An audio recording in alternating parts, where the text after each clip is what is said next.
In Google Analytics, you can set up data configuration rules that determine how your data will be processed. This includes implementing features like data filters, goals, data grouping, custom dimensions, custom metrics, and imported data that can help you better define and analyze the data in your reports. As we discussed in Google Analytics for Beginners, you can set a filter on a view that can exclude particular data, only include particular data, or modify the data during processing. This helps you align the data that shows up in your reports with your business needs.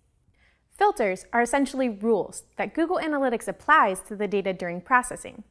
If the filter type is true, Google Analytics will apply the filter to the data. If the filter type is false, Google Analytics won't apply the filter. There are two reasons you might want to apply filters. You may need to transform the data that shows up in a view. For example, you might want to include only data from a particular country in a view devoted to reporting on that country. Or you might want to exclude any internal employee traffic from a view reporting on customer data. The filters you choose to implement will depend on your specific measurement objectives, so it's important to plan what data you want to collect before you set up your filters. We'll discuss filters in more detail a little later. There are 4 types of goals in Google Analytics. Destination or page view goals are based on when a user views a particular page on your website. Event goals are when a particular action defined as an event is triggered. These are the 2 most common types of goals, but you can also set up additional goals to measure user engagement. Duration goals are based on sessions that last over a set amount of time. Pages or screens per session goals are based on whether a user has viewed a set amount of pages in a session. A conversion is counted once per session per configured goal. So, if you have defined an event goal of downloading a PDF, and the user downloads the PDF 5 times in the same session, this action will only count as one conversion. During processing, when Analytics detects hit data for a goal, it calculates the goal completions, goal value, if you've indicated one, and goal conversion rate, and includes these in your reports. Note that in Google Analytics, conversions and e-commerce transactions are credited to the last campaign, search, or ad that referred the user.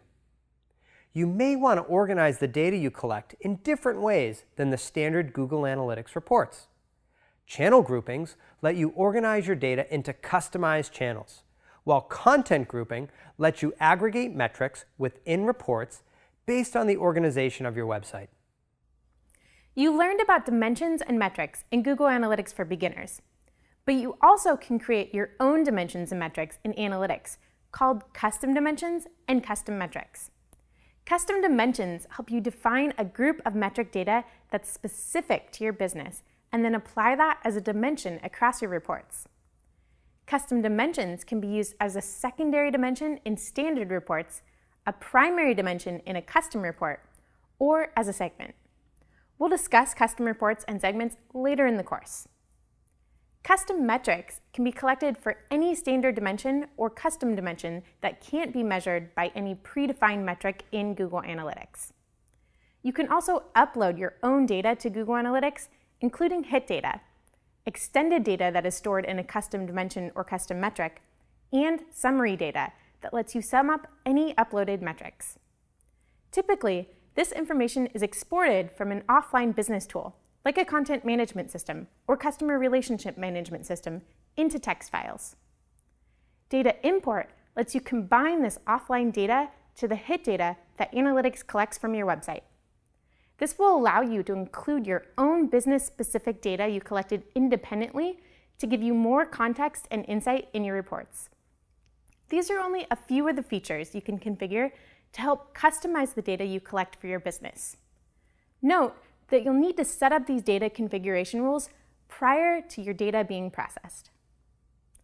Once data has been processed, you can't retroactively apply configuration settings to that data. We'll discuss how to set up these configurations and use them for analysis a little later in the course.